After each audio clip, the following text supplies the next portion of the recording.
वंदनीय प्रातः स्मरणीय आयुर्वेद मनीषी आचार्य श्री, मैं कुछ अपने भाव, कुछ उद्गार इस समय इस पावन अवसर पर पूज्य आचार्य श्री के सम्मुख अवश्य रखना चाहता हूँ।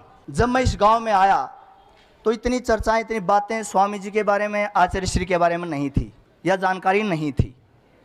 परंतु इंद्र चहल उनके घर में मैं बैठा था तो कुछ चर्चा हुई। उन्होंने कुछ मेरा साइज, कुछ फेस ऐसा लगा कि आप वही हैं। बात करते हुए कहा कि नहीं, मैं नया हूँ। अच्छा, आपके वहाँ ऐसे ऐसे ब्रह्मचारी आते थे, बालकृष्ण जी जो नाम था, आप दूसरे हैं वहाँ? हाँ जी, मैं वो अलग हूँ। पढ़ते हुए बीच में मैं वहाँ दिव्योग मंदिर में रहा था, यहाँ से प्यार जुड़ा हुआ था। स्वामी जी का भी आना जाना हुआ और स्वामी जी के पास यहाँ के युवकों का भी आना जाना हुआ। तो फिर भी मैंने ये सोचा कि भाई इस गांव में कुछ विशेष किया जाए। वहाँ से लौट करके फिर यहाँ आए, यहाँ पर शिलान्यास किया। शिलान्यास के समय पूज्य महाराज श्री स्वामी जी महाराज का यहाँ कार्यक्रम था। आचार्य श्री का भी बड़ा भारी प्यार, प्रेम मुझे मिला, बहुत प्यार मिला, बड़ी आत्मीयता मिली है। मैं कभी कभी बड़ा शर्मिंदा, बड़ा महसूस करता हूँ कि इतने ऊँचे और मुझे इतना प्यार और सम्मान देते हैं, मुझे सौपन सा लगता है। एक बार की घटना है, मैं आचार्य जी से बातचीत कर रहा था, कुछ मिलने गए थे। आचार्य जी बैठे थे, मैं मेज़ के सामने खड़ा था, ऐसे करके, ये क्या है? ये कपड़े, बढ़िया बढ़िया कपड़े पहना करो और लो, कपड़ों के लिए हैं ये, कपड़े लोगे कि नहीं तो मैं कपड़े मंगवाता हूँ। महाराज जी कपड़े ही लूँगा। आचार्य श्री ने जो पौधा लगाया था वो आज इस प्रकार, इस रूप में पुष्पित पल्लवित हो रहा है। पूज्या बहनें, आचार्य जो हैं, मेरे से तो अत्यंत न ज़्यादा कितनी अधिक विदुषी हैं और बहादुर हैं। बहादुर कैसे? बात चला रहे थे, बोले एक दो लड़की पालन पोषण करना बड़ा मुश्किल हो जाता है। आप विचार कर लें जिनके जिनके घर परिवारों में हैं, और ये बहनें 800,000 लड़कियों का पालन पोषण, उनका संरक्षण, उनको शिक्षा दीक्षा, उनको संस्कारित कर रही हैं। तो ये बड़ी भारी बहादुरी है और बहनों का पूरे विश्व में बड़ी अच्छी ख्याति है। ऐसे ऐसे महापुरुषों के सानिध्य में और इनके मार्ग निर्देशन में इस संस्था का संचालन होगा तो हमारे इलाके का, हमारे पूरे क्षेत्र का विकास के साथ साथ राष्ट्र और समाज का निर्माण होगा। अब मैं निवेदन करना चाहता हूँ आचार्य श्री से, वो अपने मुखारविंद से हम सबको अपना शुभ आशीष, अपन मार्ग निर्देशन, अपनी प्रेरणा हम सबको देंगे। पूज्य आचार्य श्री बालकृष्ण जी।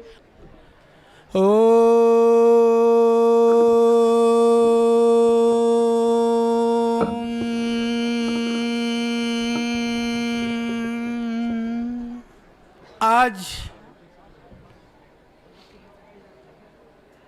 भड़ताना गांव में होली के पावन अवसर पर नवसंश्रेष्ठी यज्ञ, जो हमारी वैदिक परंपरा में बहुत महत्वपूर्ण माना गया है, दुर्भाग्य से उसका जो वैदिक स्वरूप था आज बहुत कम दिखाई देता है पूरे देश में। वह वैदिक स्वरूप यहाँ देखने को मिला आप सबके प्रयास से। इस कार्यक्रम को हमारे बहुत ही सम्माननीय, बहुत ही प्रिय भाई आत्म प्रकाश जी ने इस आयोजन को बखूबी बरसों से निभा रहे हैं। उनको भी हमारी बहुत शुभकामनाएं हैं। और एक आदर्श बनाया है आर्य समाज में, वैदिक जगत में और कन्याओं की शिक्षा के लिए। यहाँ पर आज इस पावन अवसर पर मंच पर विराजमान आचार्य ऋषिपाल जी हैं, हमारे गुरुस्थान गुरुकुल कालवा के वर्तमान आचार्य, हमारे सम्माननीय भाई आचार्य राजेंद्र जी, प्रभारी गण और सभी कार्यकर्ता बंधुओं और मेरी गुरुकुल की प्यारी बहनों, प्यारे बच्चों, इस गांव के सभी बड़े बुजुर्ग, मेरी पूज्य मातृशक्ति, मेरी बहनों, सच में इस क्षेत्र में, इस गांव की कितनी प्रतिष्ठा थी मैं नहीं जानता हूं, पर गुरुकुल के संदर्भ में यदि मैं बात करूं तो ये विख्यात नहीं कुख्यात गांव था। भड़ताना भेजने का मतलब किसी ब्रह्मचारी को जटिल दंड देना माना जाता था। वो दंड सबसे पहले मैंने भुगता मेरे को ही भड़ताना बोला कि यही अनाज इकट्ठा करना है। नए नए गुरुकुल में आए थे। गुरुकुल में तो हम शास्त्र पढ़ने के लिए आते हैं, पर शास्त्र पढ़ने की ट्रेनिंग में ये अनाज और तूड़ा इकट्ठा करना महत्वपूर्ण पाठ था। समय हुआ, सबके लिए गांव लिखे गए। कुछ हमारे ब्रह्मचारी समझदार थे, जहाँ पहले से गुरुकुल के प्रति श्रद्धा रखने वाले लोग थे। फिर मेरी ड्यूटी लगा दी गई, भाई तेरे को जाना है भड़ताना। उससे पहले कभी आया नहीं था यहाँ। तो वहाँ से गुरुकुल से वो नहर की पटरी अभी देख करके आया हूँ। साइकिल में गुरुकुल से पहुँचा। पहुँचने के बाद में मुझे कहा गया था, हम आज नहीं है वो बुजुर्ग। मैं पूछ रहा था, उनका घर भी मैं बाहर से देखता हुआ आया। श्री राजमल जी, कहा कि जा करके राजमल जी से मिल लेना। आचार्य जी का इतना ही आदेश था। एक वो जो कॉपी कह रहे हैं ना, वो कॉपी की हमको भी एक कॉपी थमा दी गया। थमा करके कहा कि गांव में जाओ। हम यहाँ पर आए। हमको पता नहीं था, परंतु शायद मैं इससे पहले गुरुकुल खानपुर में भी रहा, पर खानपुर में मैं अनाज इकट्ठा करने नहीं गया, बाकी ब्रह्मचारी जाते थे। अब बाद में यहाँ आए तो यहाँ पर हमारी ड्यूटी लगी। पर मैं एक बात कहना चाहता हूँ, पहले ही दिन से ये गुरुकुल वालों को पता था गांव बहुत उम्दा किस्म का है, पर हमको कभी महसूस नहीं हुआ। पहले दिन से राजमल जी ने सबसे पहले रोटी खिलाई, उसके बाद में पता नहीं कितनों के घर में रोटी खाई हमने। यहाँ इन गलियों में हम कई कई दिन गुजरे। मैं शायद 1990, 91 और 92 3 साल, 90 और 91 2 साल तो मैं ज़्यादा रहा, 1 साल थोड़ा कम। जहाँ तक मुझे याद है 3 साल मैंने इस गांव में विशेष करके अन्न संग्रह के टाइम पर अपना समय दिया। और इस गांव से जितना मुझे प्यार है, मुझको लगता है कि उससे कहीं ज़्यादा आप सब हमसे प्यार करते हैं। वो हमने महसूस किया जब यहाँ तो हमने सेवा जो की। जब पतंजलि की सेवा के लिए बात आई, श्रद्धेय स्वामी जी ने आत्म प्रकाश जी को कहा, भाई हमको कुछ नौजवानों की आवश्यकता है संस्थान की सेवा कार्यों के लिए। मुझे इस बात को कहते हुए गर्व है कि सबसे पहले जो युवक लोग गए, उनमें युवाओं में इस भड़ताना गांव के और आसपास के जवान थे। वो भावनाएं, वो संबंध जुड़ा हुआ है शुरू से। हम चाहे आ पाएँ ना आ पाएँ। उसके बाद में सिर्फ एक बार मेरे को यहाँ से गुरुकुल जाना था। आत्म प्रकाश जी ने कहा, नहीं उस गांव में होता हुए निकलो आप। कुछ क्षण के लिए, कुछ मिनट यहाँ से निकला था। प्रतिवर्ष ये होली के कार्यक्रम के लिए हमको आह्वान करते थे, बुलाते थे, पर ऐसा संयोग कभी बन नहीं पाया। मन में तो था, मन में आप लोग दूर नहीं थे। वो सारी घटनाएं, वो सारी स्मृतियाँ, वो सारी चीज़ें हम कभी भूलते नहीं हैं। और मैं ऐसा मानता हूँ कि जो व्यक्ति अपने अतीत और इतिहास को नहीं भुलाता है, वही व्यक्ति जीवन में ऊंचा उठ सकता है। तो यह तो मेरा इतिहास है, यह मेरा अतीत है, मैं उसको कभी नहीं भूल सकता। इसकी आप कभी कल्पना भी नहीं करना। जब हमारे जीवन की कोई बात आएगी, जीवन की घटना की बातें होंगी, उस समय पर भड़ताना भी उसका अंग था और हमेशा रहेगा। मैंने तो एक छोटा सा पौधा, मैं भी बहुत छोटा था, मुझे याद है, 1 के 2 घर में छोटे बच्चे होते थे, उनको 1-2 को थोड़ा बहुत पढ़ा भी देता था, संस्कृत की कुछ बातें बता देता था। ओम प्रकाश जी बैठे हुए, उनके बेटे भी मैं देख रहा था। वो बड़ा तो ज़्यादा ही बुजुर्ग लग रहा था। मैं सोच रहा था, यदि हम तो गुरुकुल में थे, यदि हमारा मेरे से थोड़ा ही बड़ा दिखता था तब, अब वो ज़्यादा बड़ा हो गया, हम उतने ही रह गए। तो मेरे को, मैं अभी कह रहा था हंसता हुआ मनोरंजन रास्ते में, मैंने कहा यदि हमारा भी ब्याह हो जाता हम भी वैसे ही मिलते। तो हाँ, तो इसीलिए सब लोगों का बड़ा प्यार रहा इस गांव में, और आप लोगों की जो तपस्या है। और मैं एक बात बताऊं, आप लोगों की भावना ना होती, दरअसल आप अच्छे थे, अच्छे हैं, आपकी भावना ना होती, तो आत्म प्रकाश जी जिस तरह से इस गांव के लिए इन्होंने अपना समय दिया, मैंने आज पूछा, क्षमा मैं मांगता हूं, मुझे ये नहीं पता था कि आत्म प्रकाश जी, मैंने कहीं सुना था उड़ता उड़ते भड़ताने का ये आदमी है। सिर्फ आप लोगों की प्यार की ऐसी एक डोर है जिसकी वजह से एक व्यक्ति, एक जवान, एक युवा अपनी पूरी जीवनी और जिंदगानी को वहाँ पर अर्पित करने के लिए संलग्न है। यह बड़ी बात है। आप लोगों के प्रति मैं इस रूप में कृतज्ञ हूँ। आप लोगों ने हमें एक छोटे से बाल कृष्ण को यहाँ पर बहुत प्यार से रखा।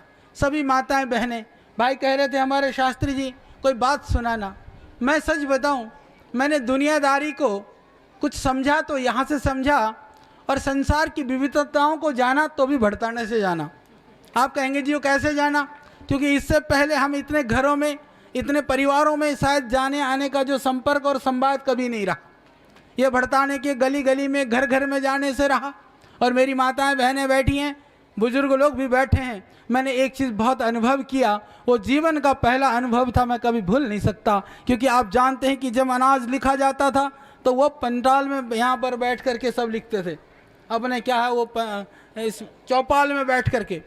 और लिखने के बाद में क्या होता था, हम नाज लेने तो घर में जाते थे। जाने के बाद में जैसे मेरी माँ थोड़ी दयालु हुई तो वो कहती थी इन्हें कम लिख रखा है, ले जा बेटा ले जा और ले जा। 2-4 धड़ी और फालतू डाल देती थी वो 10 किलो लिखा हो तो 20-20 लिखे हो तो 1 मण भी दे देती थी। और कुछ कुछ मेरी माताएं ऐसी भी होती थी जो बेचारा बापू दयालु रहा हो, उसने लिख दिया 1 आध मण, आगे मोड़े कहाँ से ढेड़ क्या है, बहुत सारे शब्द हैं। मैं वो धीरे धीरे बड़बड़ाती थी बेचारी माता, फिर भी दे देती थी। कुछ थोड़ी बहुत कट कर देती थी, अलग बात है। 20 किलो लिखा है और 10 किलो दे के टरका देती थी। तो मैं फिर सोचता था, अच्छा मुझे कभी बुरा नहीं लगा, अच्छा मेरे को बड़ा आनंद आता था, मैं पूरा एंजॉय करता था उसका। फिर बाद में मैंने सोचा भगवान के घर में अंधेर नहीं है, सही बात है। यदि दोनों दयालु होते तो घर ही दान कर देते, और दोनों कंजूस होते तो पता नहीं क्या हो जाता। तो यहाँ आकर के मुझे पता चला सच में भगवान है। इसलिए जोड़ी भी ऐसी बना करके भेजता है, वो बिल्कुल थोड़ा अलग अलग जो है ना दिशाओं पर चलने वाले लोग होते हैं। तो ये भी यहीं भड़ताने से, जैसे कहते हैं ना बुद्ध को जो बौद्धित्व की प्राप्ति गया में हुई थी, हमको भगवान की प्राप्ति तो ये भड़ताने में हो गई थी। मैंने कहा हे भगवान तू बड़ा विचित्र है। तो इस भगवान की लीला को हमने यहाँ महसूस किया था। तो इस तरह की घटनाएं, सारे बच्चे, हमने तो जितने भी छोटे छोटे बच्चे थे अब बड़े बड़े होंगे, अपने कार्य क्षेत्रों में, विभिन्न क्षेत्रों में काम कर रहे होंगे, सभी लोगों ने बड़ा प्रेम और आत्मीयता प्रदान किया। और मैं भी वही हूँ जैसा यहाँ पर था। यह मेरी मजबूरी है। हम लोग विविध कार्यों में लगे होते हैं। श्रद्धेय स्वामी जी के नेतृत्व में इस देश के अंदर इतना बड़ा जो परिवर्तन हुआ, इस देश के अंदर आज योग और आयुर्वेद को लेकर के एक नया स्वरूप बन रहा है। शिक्षा की जहाँ तक बात है, उन सभी आंदोलनों को, सभी कार्यों को एक बड़े मुकाम पर पहुँचाने का कार्य हम सबके बीच में है। हमें उस कार्य के लिए लगना पड़ता है, इसीलिए हम समय नहीं दे पाते हैं, आ नहीं पाते हैं। कई बार आप वहाँ जाते हैं तो भी मिल नहीं पाते हैं। पर इसका अर्थ यह नहीं है कि हमारे हृदय में, हमारे मन में आप लोगों की जो प्रतिभावनाएं हैं, आप सबको लेकर के जो आपकी स्मृति है, कहीं हम विस्मृत कर चुके हैं, वो ऐसा नहीं है। हमारे दिल और दिमाग में उसी तरह से हमारी भावनाएं आपके लिए हैं।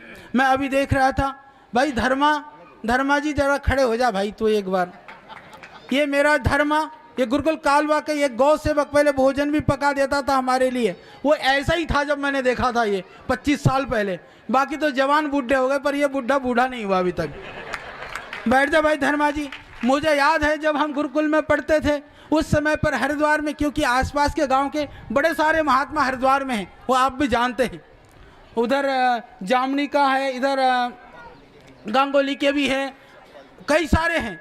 तो हमको पता चला जब आचार्य जी ने गौशाला जो शुरू किया धड़ोली में जब शुरू किया, तो हमको पता चला कि हरिद्वार से बड़े बड़े महात्मा हैं, उनके पास बहुत सारे पैसे हैं, तो वो आएंगे हमको देंगे। तो हम भी देखने के लिए गए, भाई वो पैसे वाले महात्मा कैसे होते हैं।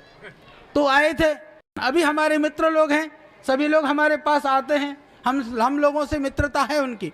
तो आए तो मुझे पता है कि हमारी रोटी तो धर्मा बनाता था, ठीक है, ये एक छोटे हरिजन परिवार से है, हम लोग तो सबका भोजन करते हैं, हमारे लिए मनुष्य मात्र एक है। हमको पता चला कि हरिद्वार से बाबा लोग आए हैं, बोले हरिजन भोजन पकाता, तो बोले नहीं खाएंगे। तो मैंने कहा अच्छा है, हम तो खाएंगे।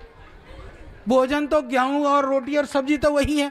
तो ये जो हरियाणा की भूमि है, यहाँ जात पात को लेकर के, यहाँ पर जो भाषा को लेकर के, यहाँ पर दूसरे विविध तरह के जो आजकल देश को तोड़ने की बात की जाती है। मैं मानता हूँ कि जो ऋषि दयानंद का भक्त होगा, जो वैदिक परंपरा में जीने वाला होगा, और उसकी जो मैं कहूँ कि हरियाणा में ऋषि दयानंद के प्रति निष्ठा रखने वाले लोगों की संख्या यदि देश की तुलना करें तो कहीं ज़्यादा इस धरती पर है। इसलिए इस धरती में इस तरह की बातें नहीं होनी चाहिए। ये हम सबको मिलकर के रहना है, सबके अंदर प्रेम हो, एक आत्मीयता हो, एक दूसरे को साथ लेकर के चलने की भावना हो। सभी लोग हमारे भाई हैं, सभी अपने हैं, सभी मनुष्य हैं। हमको अपने कर्मों से ऊंचा उठना है, ना कि दूसरे जो भेद हैं उन मन भेद और मतभेदों को पैदा कर करके हमें आगे बढ़ने का प्रयास नहीं करना चाहिए। जिस तरह से आपने प्रयास करके यहाँ से शराब के ठेके बंद कराए, दूसरे गलत कामों को आपने बंद कराया, इसी तरह से सामाजिक समरसता और भाईचारे का एक बड़ा आदर्श